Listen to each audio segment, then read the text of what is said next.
Hello friends, welcome back to Anveshana channel. आज हम लोग पढ़ेंगे लोहिया दर्शन। ठीक है, ये जो टॉपिक है ये यूजीसी नेट के सिलेबस में है। ठीक है, यूनिट 4 में वैचारिक पृष्ठभूमि के अंदर लोहिया दर्शन। ठीक है, तो आज हम लोग लोहिया दर्शन इस टॉपिक को पूरे विस्तार से पढ़ेंगे। ठीक है, चलिए आइए पढ़ना स्टार्ट करते। देखिए, डॉक्टर राम मनोहर लोहिया का जन्म 23 मार्च 1910 को उत्तर प्रदेश के अकबरपुर, ठीक है, अकबरपुर अंबेडकर नगर जनपद, ठीक है, अकबरपुर में एक जगह है अंबेडकर नगर जनपद नामक स्थान में हुआ था। ठीक है, तो देखिए यहाँ पे लोहिया इनका पूरा नाम डॉक्टर राम मनोहर लोहिया था। ठीक है, और इनका जन्म 23 मार्च 1910 में हुआ था। ठीक है, अब देखिए इनकी मृत्यु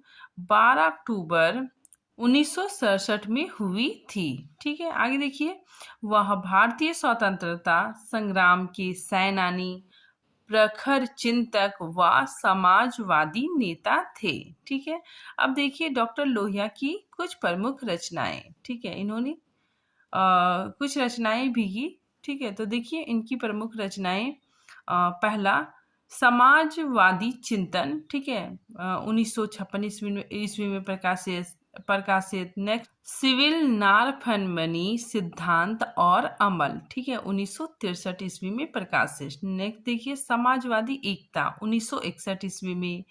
क्रांति के लिए संगठन 1963 ईस्वी में। नेक्स्ट भारत चीन और उत्तरी सीमाएं 1963 ईस्वी में प्रकाशित हुई। ठीक है, नेक्स्ट देखिए जाति प्रथा 1964 ईस्वी में। ठीक है, फिर इतिहास चक्र 1966 ईस्वी में प्रकाशित। धर्म पर एक दृष्टि 1966 ईस्वी में प्रकाशित। ठीक है, आगे देखिए भारत में समाजवाद 1968 ईस्वी में प्रकाशित। फिर समाजवादी आंदोलन का इतिहास 1969 ईस्वी में प्रकाशित। ठीक है, रामकृष्ण और शिव 1969 ईस्वी में प्रकाशित। सुधरो अथवा टूटो, ठीक है, देखिए ये इनकी एक रचना है, सुधरो अथवा टूटो, ठीक है, 1971 ईस्वी में प्रकाशित। ठीक है, अब देखिए कुछ अंग्रेजी रचनाएं, इन्होंने कुछ अंग्रेजी रचनाएं भी की। ठीक है, तो इसमें सबसे पहले व्हील ऑफ हिस्ट्री, इनकी रचना व्हील ऑफ हिस्ट्री 1966 ईस्वी में प्रकाशित हुई। नेक्स्ट देखिए guilty mind of India partition, ठीक है, 1970 ईस्वी में प्रकाशित। फिर next marks Gandhi and socialism 1973 ईस्वी में प्रकाशित। ठीक है, तो इनकी कुछ अंग्रेजी की भी रचनाएं थी। ठीक है, और कुछ हिंदी की भी रचनाएं थी। आगे देखिए उन्होंने अंग्रेजी के पत्र माइंड काइंड व हिंदी में जन नामक पत्रों का संपादन किया। ठीक है, तो इन्होंने दो पत्रों का संपादन किया है। पहला अंग्रेजी में माइंड काइंड और हिंदी में जन नामक पत्रों का संपादन किया है। ठीक है, आगे देखिए वे हिंदी को राजभाषा बनाने के समर्थक थे। लोहिया जी हिंदी को राजभाषा बनाने के समर्थक थे। आगे देखिए लोहिया दर्शन, अगर हम लोहिया दर्शन को देखेंगे तो हम इसको 5 भागों में बांट सकते हैं। ठीक है, 5 भागों में कैटेगराइज कर सकते हैं। पहला समाजवाद, दूसरा आर्थिक विकास, तीसरा पंच स्तंभीय विचार, चौथा सप्त क्रांति और पांचवा इतिहास बोध। ठीक है, तो चलिए हम लोग इसको एक एक करके पढ़ते हैं। सबसे पहले समाजवाद। देखिए इन्होंने समाजवादी विचारधारा का विवेचन एशिया की विभिन्न समस्याओं को केंद्र में रखकर किया था। ठीक है, आगे देखिए अपनी पुस्तक मार्क्स गांधी तथा समस्याएं, ठीक है, ये इनकी पुस्तक का नाम है मार्क्स गांधी तथा समस्याएं में समाजवादी संबंधी अपने विचारों को अभिव्यक्त किया है। ठीक है, तो इस पुस्तक में इन्होंने समाजवादी संबंधी अपने विचार को प्रस्तुत किया है। फिर आगे देखिए इन्होंने गांधीवाद तथा मार्क्सवाद जैसे दो परस्पर विचारों के मध्य सूत्र का कार्य किया है। ठीक है, तो इन्होंने इनके विचारों में गांधीवाद और मार्क्सवाद, ठीक है, इन दोनों चीज़ों को देखने को मिलता है। ठीक है, मतलब इन्होंने गांधीवाद से भी अपने विचार दिए, ठीक है। साथ गांधीवाद से भी प्रभावित थे और मार्क्सवाद से भी प्रभावित थे, ठीक है। इसीलिए यहाँ पे लिखा गया है कि इन्होंने गांधीवाद तथा मार्क्सवाद जैसे दो परस्पर विचारधाराओं के मध्य सूत्र का काम किया है। आगे देखिए, इनका ये कोटेशन काफी इंपॉर्टेंट है, ठीक है। तो देखिए, डॉक्टर लोहिया कहते हैं कि गांधी तथा मार्क्स के पास सीखने के लिए बहुमूल्य कोश है। इन्होंने कार्ल मार्क्स की द्वंद्वात्मक भौतिकवाद व्याख्या को अपनाया, ठीक है। तो इन्होंने मार्क्स की द्वंद्वात्मक भौतिकवाद व्याख्या को अपनाया, किंतु उन्होंने मार्क्स के वर्ग संघर्ष के सिद्धांत को स्वीकार नहीं किया, ठीक है। तो इन्होंने मार्क्स के वर्ग संघर्ष के सिद्धांत को स्वीकार नहीं किया। आगे देखिए, वे वर्ग संघर्ष के सिद्धांत को अनावश्यक और असंगत मानते थे। उनके अनुसार मानवता दो विकल्पों के मध्य जूझती रही, वर्ग और जाति, ठीक है। तो इनका मानना था कि मानवता दो विकल्पों के मध्य जूझती रही, ठीक है। पहला वर्ग और दूसरा जाति, ठीक है। आगे देखिए, उनकी मान्यता थी कि सत्य की विजय धूर्तता और छद्म से नहीं हो सकती, ठीक है। तो इनका मानना था कि सत्य की जो विजय है, ठीक है, वो धूर्तता से नहीं हो सकती। लोहिया ने पाश्चात्य समाजवाद के स्थान पर एशियाई समाजवादी विचारों पर बल दिया। मानव इतिहास जाति और वर्ग के अंतद्वंद की कहानी है। डॉक्टर लोहिया ने रूसी साम्यवाद की तीव्र भर्त्सना की, ठीक है। काफी इंपॉर्टेंट है कि लोहिया ने जो रूसी साम्यवाद की तीव्र भर्त्सना की, जहां व्यक्तिगत स्वच्छंदता को औद्योगिक विकास के लिए कुचल दिया गया। आगे देखिए, वे धर्म, दक्षिण पंथ तथा राजनीतिक को मिलाने के पक्षधर नहीं थे, क्योंकि इससे सांप्रदायिक सद्भाव में तनाव और कड़वाहट पैदा होती है, ठीक है। आगे देखिए, एशियाई सामाजिक व्यवस्था में नौकरशाही और विशेषज्ञों के बढ़ते हुए अनुचित प्रभाव से वे चिंतित थे, ठीक है। तो एशियाई सामाजिक व्यवस्था में क्या था? नौकरशाही था, ठीक है। साथ ही विशेषज्ञों के बढ़ते हुए अनुचित प्रभाव से वे चिंतित थे। आगे देखिए, नवीन समाजवाद को स्थापित करना सरल नहीं था, ठीक है। तो लोहिया के लिए नवीन समाजवाद को स्थापित करना सरल नहीं था, ठीक है। उनके लिए वह कुछ सुधारों को अनिवार्य समझते थे, ठीक है। तो उसके लिए वो लोहिया जी कुछ सुधार करना चाहते थे, ठीक है, जिसमें विश्व संसद की स्थापना, पूरे विश्व के जीवन स्तर का सुधार तथा उद्योगों व बैंकों का राष्ट्रीयकरण आदि शामिल है। भारत में समाजवाद स्थापित करने का प्रयोजन, ठीक है। प्रयोजन मतलब कारण या उद्देश्य, ठीक है। भारत में समाजवाद स्थापित करने का क्या कारण था, ठीक है, क्या उद्देश्य था, ठीक है, उसको हम लोग देखते हैं। देखिए, व्यक्ति की राजनीतिक स्वतंत्रता के लिए उन्होंने चौखंबा योजना प्रस्तुत की, ठीक है। तो काफी इंपॉर्टेंट है, इन्होंने चौखंबा योजना प्रस्तुत की, ठीक है। देखिए, चौखंबा योजना क्या होता है? इसमें 4 चीजें आती है, ठीक है। पहला ग्राम, दूसरा मंडल, तीसरा प्रांत और चौथा केंद्र, ठीक है। फिर आगे देखिए, इस योजना में उन्होंने राजनीतिक शक्तियों का विकेंद्रीकरण किया। चौखंबा योजना के अंतर्गत ग्राम, मंडल, प्रांत और केंद्र, ठीक है, इन शक्तियों के विकेंद्रीकरण का सुझाव दिया, ठीक है। तो इन शक्तियों के विकेंद्रीकरण का सुझाव इन्होंने दिया। आगे देखिए, डॉक्टर राम मनोहर लोहिया ने देश की मातृभाषा को प्रतिष्ठित करने के लिए भी अपना अहम योगदान दिया, ठीक है। उन्होंने गरीबों एवं शोषितों को अपने अधिकारों की मांग करने के लिए मुखर किया।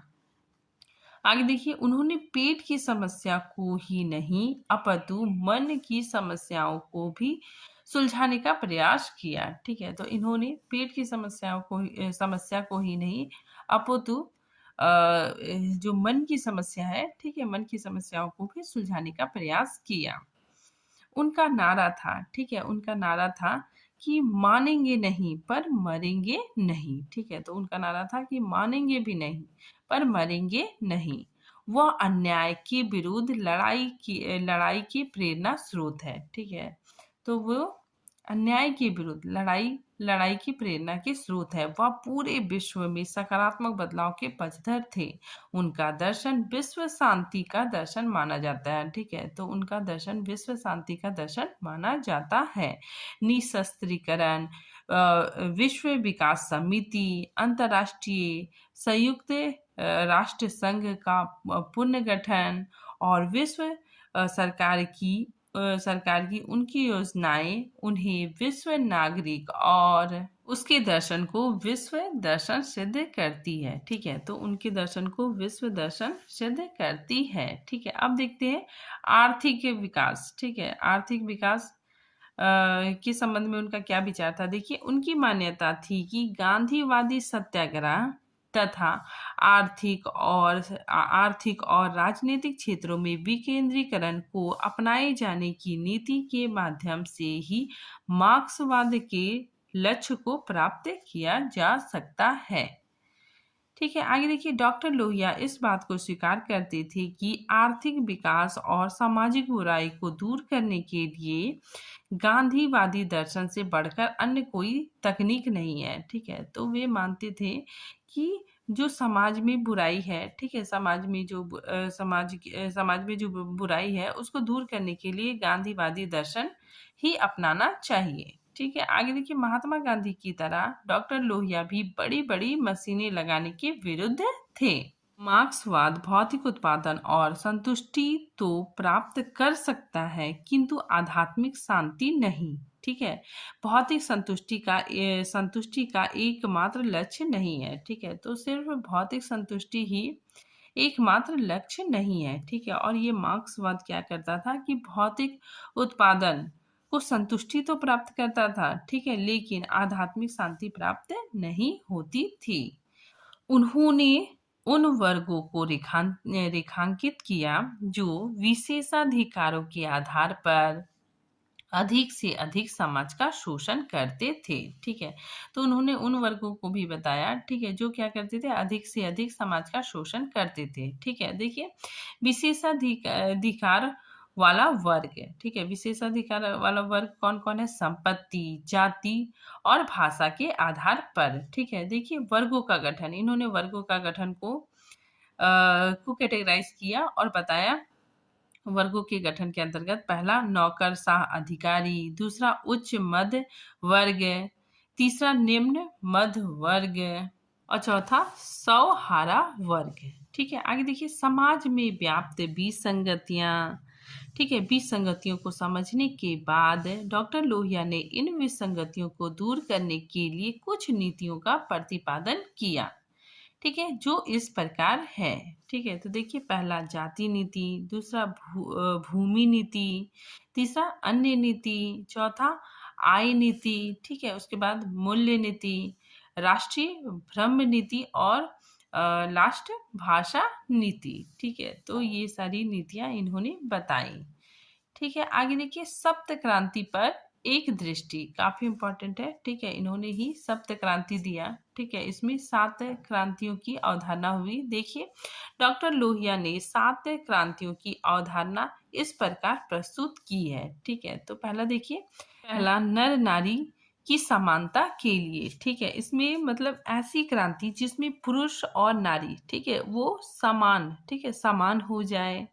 ठीक है, मतलब अगर वे कहीं भी काम कर रहे हैं तो उन्हें समान वेतन मिलना चाहिए। ठीक है, तो इसमें पुरुष और नारी, ठीक है, इन दोनों की समानता की बात इन्होंने की है। ठीक है, नेक्स्ट देखिए, रंग भेद के कारण राजकीय, आर्थिक तथा वैचारिक असमानता के विरुद्ध। ठीक है, तो इन्होंने रंग भेद के कारण जो असमानताएं होती थी, ठीक है, उसके विरुद्ध क्रांति चलाई।